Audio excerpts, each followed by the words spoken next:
I think that in a sense this is bigger than politics. Sorry, democracy in action over here.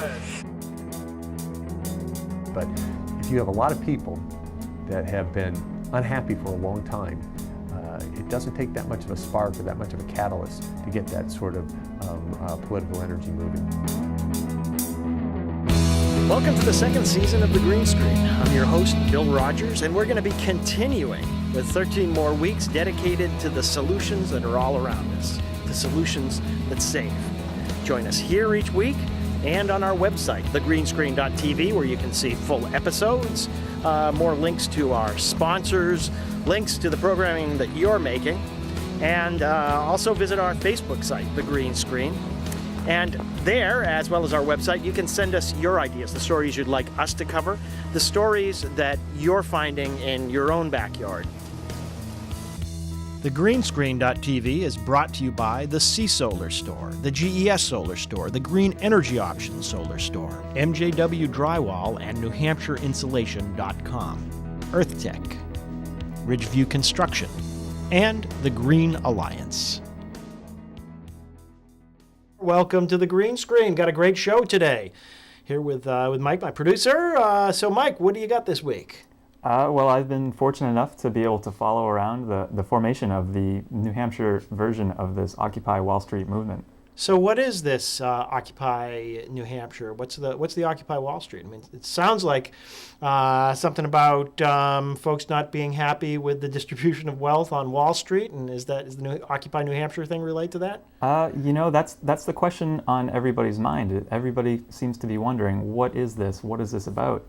And there's no real simple answer to that, as I've found, and I think the people that I talked to that are on this show today will kind of convey that same idea, because there are so many different diverse backgrounds coming together under this one umbrella.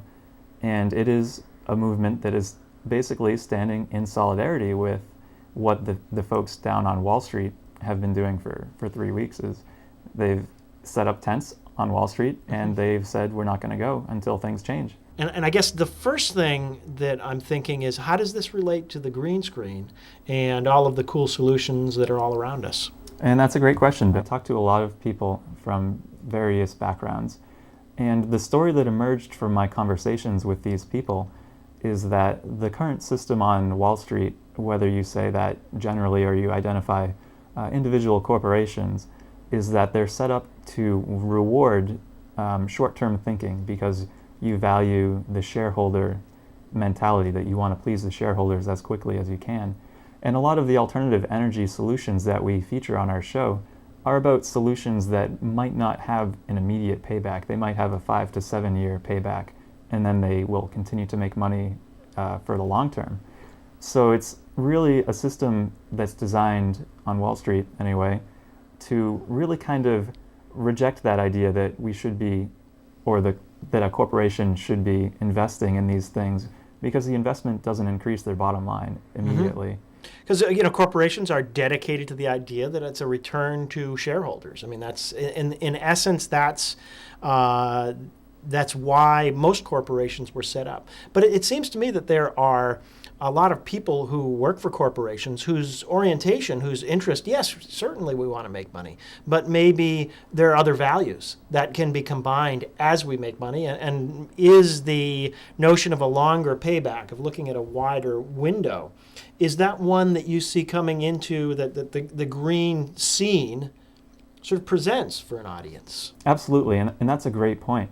And the question is, from the standpoint of how do we get these changes rolling, honestly, it seems to me from the people that I've spoken to that it really needs to be a movement of mass education to connect those dots and see that, yes, corporations are set up to make money, but they also have a responsibility to do this in a way that doesn't destroy the environment or destroy social values along the way. And that's been a growing theme in terms of the stories that we tell and the people that I talk to all over the state. So is this all about sort of tearing down the good corporations who are building America. You know, the notion that a lot of people actually really believe in is that corporations are the ones taking, or companies or individuals or capital is the thing that's taking the risk, that's leading the way for all of us to take advantage of this good life. So are these folks just sort of tearing that notion down? You know, I can't speak for them, but I don't think that's what they're all about. I think they're more about finding shared value among the corporations which they either work for or consume the products they create. They're more interested in seeing this idea that it's not just all about the bottom line, that this new idea of the triple bottom line is coming into play, taking into account the people who work for you, the people who are being affected by the manufacturing processes and things along those lines, and that the planet is being taken into account into business practices, and that profits are as well, because it has to be a sustainable business in terms of financial reasons as well. And of course, this is just looking at the movement through the green screen. There are so many different ways to look at this through so many different perspectives and different lenses, but this is what I found in terms of how our audience at the green screen can see this.